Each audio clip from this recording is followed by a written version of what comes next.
Welcome to The Rest is Science. This is Field Notes, a kind of expedition diary where Hannah and I track the discoveries, curiosities, riddles, and questions that have excited our minds recently. Now, what have you got for me today, Hannah? Okay, today I want to talk to you about, and I don't think this is an exaggeration, one of the most important pieces of paper in the history of mathematics. Oh, good. It's a big deal. I got to go and see it. I haven't got it with me today because I think it's locked behind about 15 doors under continual armed guard. I'm joking, but I'm going to get to what it is in a moment and why it ends up being so important.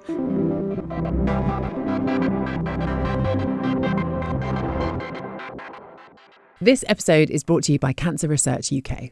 Imagine this. Inside all of us, billions of cells follow millions of instructions written in microscopic code. And when a new cell grows, it copies those instructions, but the smallest error can lead cancer to develop. Right, and this is the reason why there isn't a single cure for cancer, because there are more than 200 different types. Each of them have got different distinct characteristics, different challenges, different mysteries, and that means that trying to cure cancer isn't like following a single path. It's like trying to map out an entire forest. That's right. And Cancer Research UK is the world's largest charitable funder of cancer research. I mean, their work spans more than 20 countries, with over 4,000 scientists, doctors, and nurses pushing knowledge forward to save and improve lives worldwide. Over the last 50 years, the work that this charity has done has helped to double cancer survival in the UK. And you have to think about that is more parents at the dinner table, right? That is more friends at their birthday parties. That is more people who are living longer, better lives. For more information about Cancer Research UK, their research, breakthroughs, and how you can support them, visit cancerresearchuk.org/rest is science.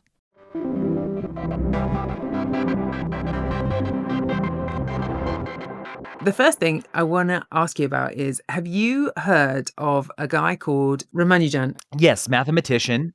Indian. Yeah, absolutely. So actually, he is the character that Goodwill Hunting is based on, right? I mean, Goodwill Hunting is like this modern version of the story, but essentially the essence of that story is there's truth to it. We're talking just after 1900 here, okay? And at the time, there are these great titans of mathematics who are at Trinity College in Cambridge. One of them is called Hardy, and the other is his kind of co-collaborator, a guy called Littlewood. And as lots of mathematicians do, even to this day, they get all of these letters from people coming in and saying, "Oh, I've discovered something absolutely extraordinary. I've come up with a new formula for infinity, etc." Anyway, one day Hardy opens these letters and he sees this letter that's come through in the post, and it's just a total load of absolute gibberish, right? Like complete load of nonsense. The notation is all over the place. It's like pages and pages of formula. And he's like, "This is absolute junk." So he immediately just throws it in the bin and leaves it. And then he leaves, he kind of goes off for lunch and goes for a walk. And then later that evening, he finds himself sitting with his longtime collaborator, Littlewood. And he's like, "I just can't get this thing out of my head," because there was a couple of things in it, even though the notation of it was absolute nonsense. There were a couple of bits in it that sort of, I feel like I've been struggling to understand myself for a number of years. So him and Littlewood go back into the waste paper basket and they get this letter out of the bin and they start to go through it. And line by line, I mean, it is full of the absolute biggest load of junk in a lot of ways, in terms of the notation, in terms of there are no proofs anywhere. It's not rigorous at all. It's like a mess. However, contained within it are these little ideas, these little mathematical secrets, some of which Hardy knew that the rest of the world didn't know, and some of which were even beyond what Hardy himself thought that was possible. And him and Littlewood were looking at this and being like, okay, you know what? Either this person is crazy, either this is a letter that has come in from a madman, or, as is more likely, this has come in from a genius. And they decided that on the balance of probability, that if someone was a madman to send this letter, they wouldn't possibly have the imagination to come up with something quite so crazy. And so the only possible explanation was that this must be the real deal. And I should tell you, some of the crazy things that appear in this letter are that if you add up 1 + 2 + 3 + 4 + 5 all the way to infinity, you get -1/12. Is that where that comes from? That's where that comes. Well, yes, that's one of the places that comes from. Yes, absolutely. I mean, can you imagine? I like trying to. I get letters like this now, right? So I am now a professor at Cambridge University. I get letters like this all the time.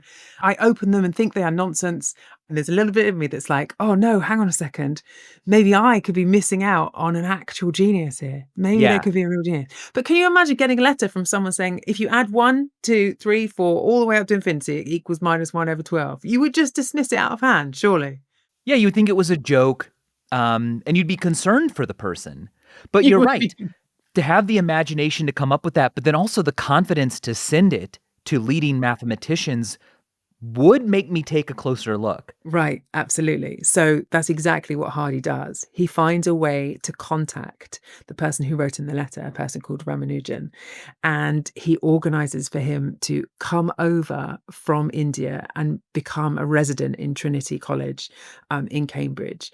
And when he does so, he realizes that the person in front of him, who is untrained, this kind of rough diamond, as it were, has the most extraordinary natural ability of basically any mathematician who has ever walked this earth. Not only that, with his only training being this textbook that's used for high school students, right? Like there's no advanced mathematical ideas in it at all. He had managed by himself to advance the field of number theory further than the best, most well-funded minds across Cambridge and the rest of the world, right? On his own, he had managed to do things that had evaded other people. So the thing that I got to see when I was first talking to Cambridge about moving over there as a professor, they organised this day for me where I got to go and see all of the really exciting things around Cambridge, right? Got to go meet the vice chancellor, got to go and, see the like fancy halls and stuff. And there was one day, one afternoon, there was one bit where we got to go into the library and dig out their treasures. Hmm. And they had the original Newton copy of Principia Mathematica, the textbook that he wrote, his handwritten annotations in it. Absolutely Wow. amazing. That's sort of the gem of their collection that everyone gets really excited about. And of course, they found that exciting.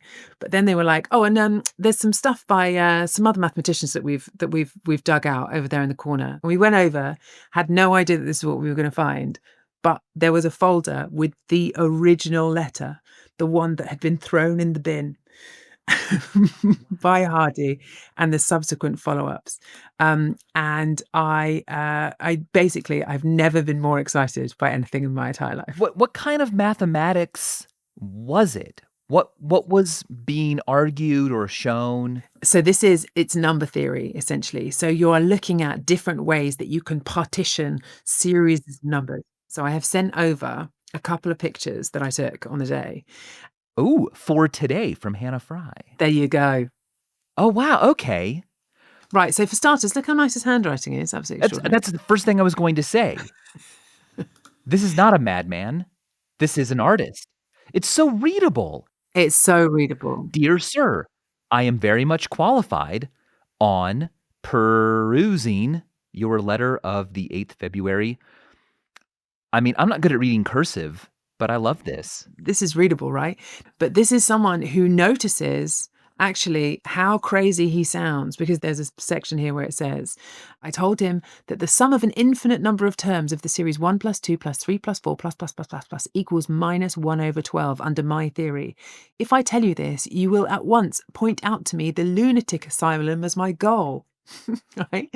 Like he knew it sounded crazy. Yeah. He knew it sounded crazy. And yet it turns out it's not crazy. It's absolutely correct. And not only that, but it turns out to be phenomenally useful in the field of string theory. Yep. It's an actual result that actually gets used by actual physicists. Yeah, and Numberphile has a fantastic video on it.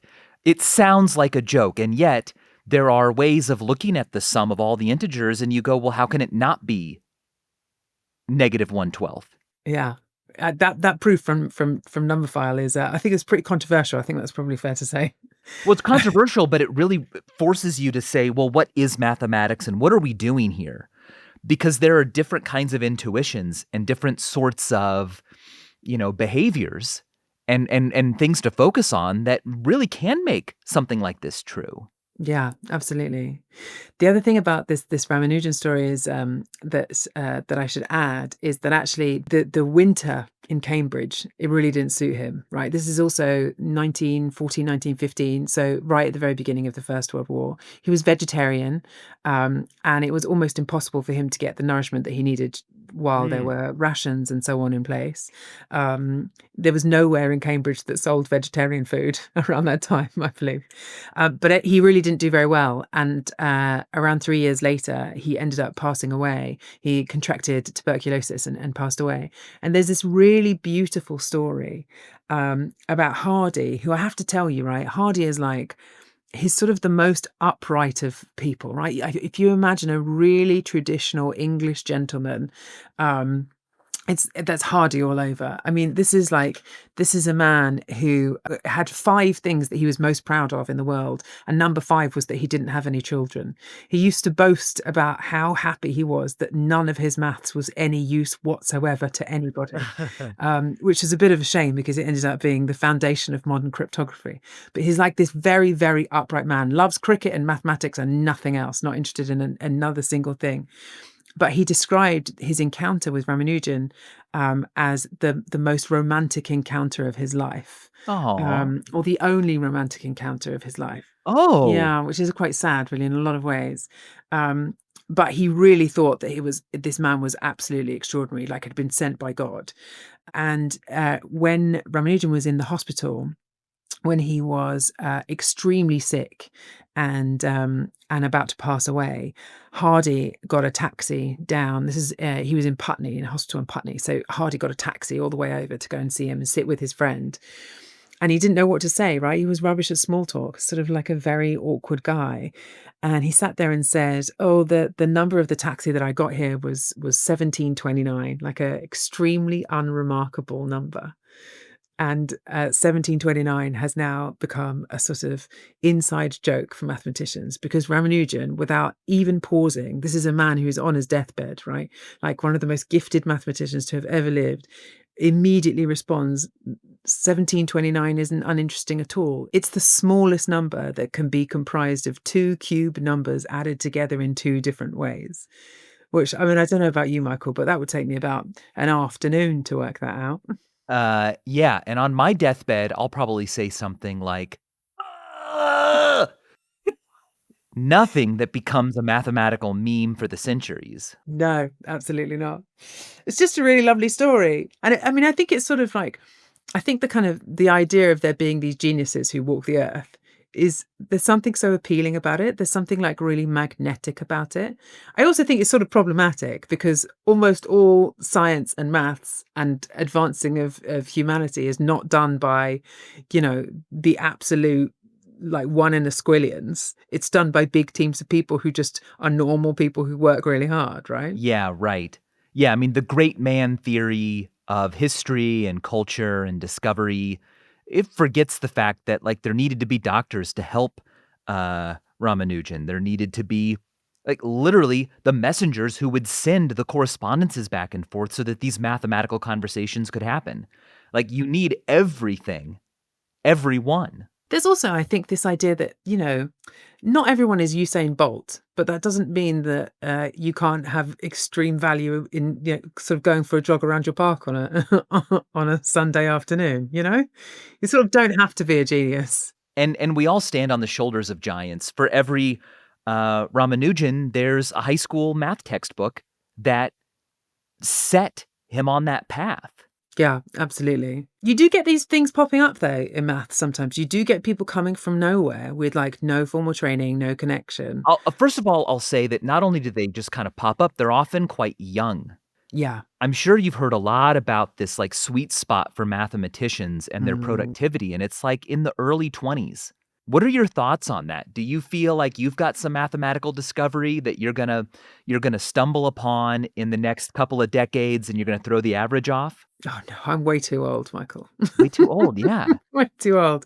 Also, I'm just enjoying my time spent with you far too much to be thinking deeply about mathematical truths and reality. Oh, so now you're blaming me for keeping you from changing the world mathematically. I'll take it. I'll take that responsibility. Okay, that's good. Yeah, it is. It does seem to be a young person's game. I mean, actually, they always used to say it was a young man's game, and I think sort of real emphasis there. Only one woman has ever won the Fields Medal. This is a bit like the Nobel Prize for mathematics, except it's way harder because you can only receive it if you're under 40, and they only give it out every 4 years. Wow. But yeah, only one woman ever has won it. So yeah. Oh my gosh. I've got 2 months left to win that. Uh-oh. Come on, let's do this. Do you have to be under 40 or does your discovery just have to have been made before you were 40? No, you receive the medal before you're 40. When's this next ceremony? 2026, that's the next Fields Medal. But what month? Wait, when's your birthday? January 23rd.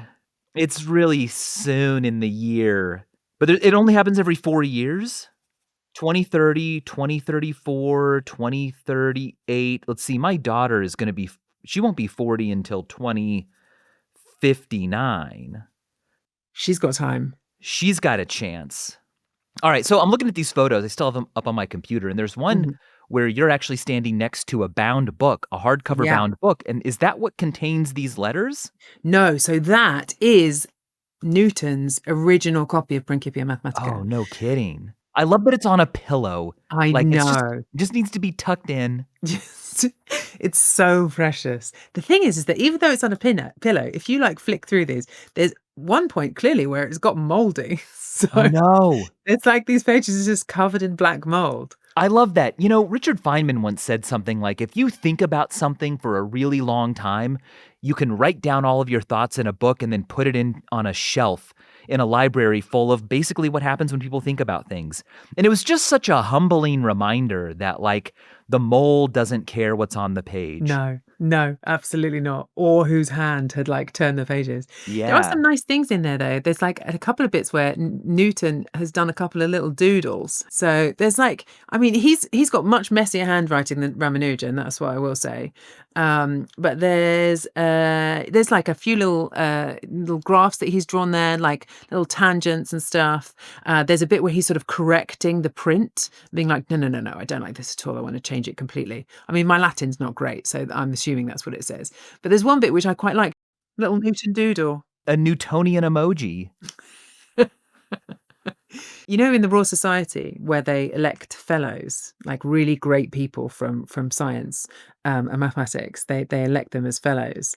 And it was the institution, it's sort of the longest running scientific institution in kind of continuous existence in the entire world. It's been going since the 1600s. Newton was like a very prominent early president of this place. Anyway, when you are elected as a fellow, which is very, very hard to do, you get one black ball and you're out. When you get elected, you get to sign your name in this original book, which has everybody in it all the way back to the 1600s. And the thing that's really nice is that obviously Newton's signature is in there, but the person underneath Newton's signature is completely rubbed out because for centuries, people have flicked backwards, put their finger on the page and gone, oh, look, it's Newton. And they've pointed at Newton's, smudging the name below him. Oh, I love that. Literally erased from history. This does happen every now and then. Someone pops up from nowhere who is sort of outside of the like usual institutions, but has done something really extraordinary. This happened a few years ago. There was a guy called Grigori Perelman. I don't know if you've come across this guy. Yes, I've seen like photos on Reddit of him like taken candidly from his back while he's waiting at an intersection, and they're like, "We found him," and it's just such a mystery. He is so fascinating. Okay, so in the year 2000, the Clay Maths Institute, they decided that they would write down the 7 most important unsolved problems in mathematics, right? Like the biggest mysteries. And they were like, we'll give $1 million to anyone who could solve one of these. And all of them almost have stood unsolved for a quarter of a century. But from nowhere, a few years ago, this proof landed on the internet by Grigory Perelman, a Russian mathematician. I mean, I'm sort of saying that, but like he wasn't associated with anywhere else. He solved this like very important theorem called the Poincare conjecture. And people initially were like very skeptical. Where's this guy come from? You know, you don't just sort of, I mean, you may as well put it up on Twitter, you know, like you don't expect sort of a random Twitter poster to have solved it. But people very carefully went through and checked, and it was absolutely correct. Like this whole thing was totally top on. And so, you know, people were like, well, well done you. Have all of these prizes, have the medal, have the $1 million. $1 million, right? But the thing is the $1 million prize, it was a ceremony that was going to be held in Spain. And Grigory Perelman, he replied that to go to Spain would mean 1 day traveling, 1 day to collect the prize, 1 day to return home. And that would be 3 days when he wouldn't be able to do mathematics. So he turned it down. Whoa. Says something, doesn't it? Yeah. Yeah. But he hides from everybody. He's like, he doesn't want to give talks. He doesn't want to be invited to things. He just wants to do his own thing. So yeah, hence people stalking him and putting photos of him on the internet. Living his best life alone. Well, we don't know if he's alone. He might have like a bunch of friends. So he did live with his mum in an apartment in Moscow for when the prize was suggested. Okay. Which is like, you know, actually I think $1 million in Moscow is like, it's enough money to like be noticed, but not enough money to protect yourself. So I think that might be one of the reasons. Oh, okay. Yeah, that makes sense. Or maybe he just doesn't want his mom to know he's a nerd.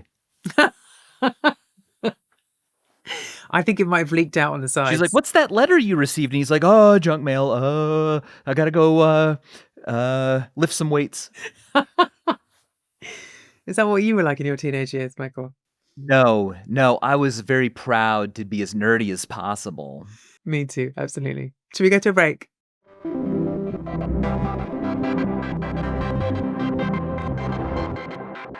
This episode is brought to you by NordVPN. VPNs are an incredible invention. Short for virtual private network, a VPN, it works to shield your IP address. It virtually connects you to any network in the world and protects your information from prying eyes. Yeah, no more worrying that public network you joined that like didn't even require a password will end in disaster. No, just fire up NordVPN and its encryption software will keep your data safe.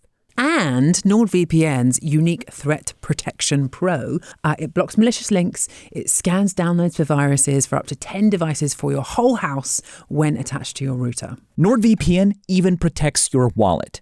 How? Great question. You see, some online retailers will charge you a different price depending on where you are. That's a great way to ruin Christmas. Fortunately, using NordVPN means you will never be subjected to algorithmic pricing again. To get the best discount off your NordVPN plan, go to nordvpn.com/rest is science, and our link will also give you 4 extra months on their 2-year plan. There is no risk either with Nord's 30-day money-back guarantee. The link is in the podcast episode description box.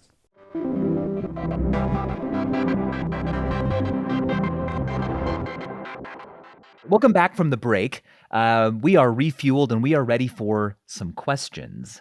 You survived. Congratulations. We've got people who desperately need answers. For example, Becky asks, why do I sneeze when I first have a mint or a piece of chewing gum?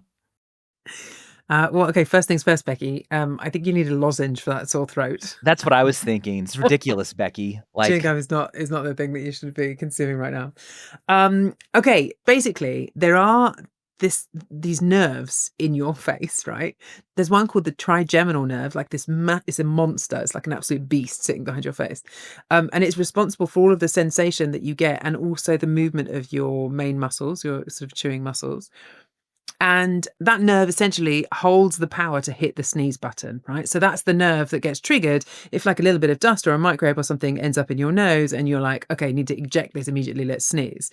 But what can happen is when you eat something like mint, or for some people, when you look at a bright light, right? This is also having, it's sort of like that nerve, it gets a slight sensation that it gets confused by and it just hits the eject button instead of being like, it's cool, don't worry about it, it's a bit of mint. Yeah. The looking at bright light one is because the optic nerve runs really close to the other nerve, and like the sort of insulation between the two of them can be a bit dodgy. And so you can get sort of a mixed message, quite literally like a faulty wiring of like looking at a bright light and this nerve being like, "Whoa, something, sneeze." How cool. Yeah, yeah, the optic nerve, any nerve near the trigeminal nerve, overstimulated, it can leak in, and then yeah, the trigeminal nerve says there's something that needs to get out of here. Sneeze. Have a sneezing fit. I mean, it'd be quite bad if you worked in a mint factory, wouldn't it? Well, yeah, I've never had that kind of effect. I don't sneeze when I see bright lights, Hmm. but I've heard people talk about it, and I've been like, wow, you've got leaky nerves, dude. You are miswired. Yeah. The only way actually that I can make myself sneeze is, which everyone can do, right, is to get something really small. Don't do this. But like a feather and like Yeah. tickle the inside of your nose. That will work. If you ever want to sneeze. Some people quite like sneezing, I think, don't they? Oh, yeah, some people really like it. Like, it's their bag, baby. What, like in a kinky way? Yeah, 'cause it represents, like, a moment where you lose control. Oh. It's surrendering yourself to the sneeze. Well, you better believe I'm gonna be searching some of the dark corners of Reddit later. Oh, yeah, I can show you my friends in the forums. No, um, but, that's a good time to move on to Harry B. It probably is. Wait, let me ask you this one. What is your favorite and least favorite element and why? My favorite and least favorite element. My favorite element is sulfur because Mm. my father was a sulfur engineer. He was a chemical engineer who worked especially in sulfur recovery from refineries. They've got a lot of sulfur that they don't need, and he loved sulfur. He had jars of sulfur around the house as decoration, and he always wanted to get a tattoo of a sulfur molecule. My least favorite, I don't know, it seems so mean to be all, like, judgmental about just a way matter can be arranged. I guess, should I go with something that's dangerous? Let me think. Yeah, go on. What's the most dangerous? Like, the most dangerous, I'd say, like, some enriched plutonium would be really bad, Yeah. and yet plutonium, I think, can also do a lot of good when used in the right way. What about like, is it thallium that's like really poisonous? Some of them are very bad for you. Yeah, but they've gotta have redeeming qualities. There's a whole part of the periodic table that's full of, like, the forgettable elements where Hmm. their properties are all like, "Yeah, it's a silvery metal that is sometimes used in optics." And you look at its name, and the name is, like, phlebobium, and you're like, "Oh, is that really an element?" And you have to look it up, and you're like, "Yep, it's got a Wikipedia page. Wow, I never hear about that." But I don't wanna be mean to them either. Is there an overrated element? I sometimes think carbon gets talked about a lot. It does. It's also, don't know if you know this, quite a big deal. You're one of those carbon heads. I see. I see. Maybe it's just that I love sulfur too much. But what about you? What's your least and most favorite element? You're right, having a least favorite is really difficult. I was gonna go for argon as my least favorite just because it's like, wow, boring, doesn't do anything. It does so much. Ever heard of an incandescent light bulb? I know. But then also I do the other thing I was thinking about was, because the thing about argon is it doesn't react with anything, right? It's like it just happily runs around on its own. It's like the ultimate loner, basically. But the thing about argon is that actually they use it to detect neutrinos. Oh, So, there was one point where I got to go to CERN, and I just so happened to be there when they were building this, like, giant neutrino detector. These sort of, like, particles that are incredibly difficult to sense, that leave almost no discernible imprint on the world around them. But if you have a giant tank of liquid argon, then you can like slightly detect these little trails that are left by these neutrinos as they go through. Anyway, this tank, right, that they had was like lined with gold on the inside. That was pretty cool.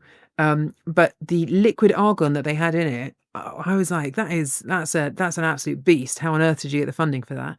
Liquid argon is apparently cheaper than Coca-Cola by the liter. no kidding. How cold is it? I actually don't know. We got a question from Michael S. How cold Okay. is liquid How argon? cold is liquid argon? So I guess argon condensing temp that is negative 302 Fahrenheit, negative 185 Not that Celsius. cold. I mean, cold, but not like insane cold.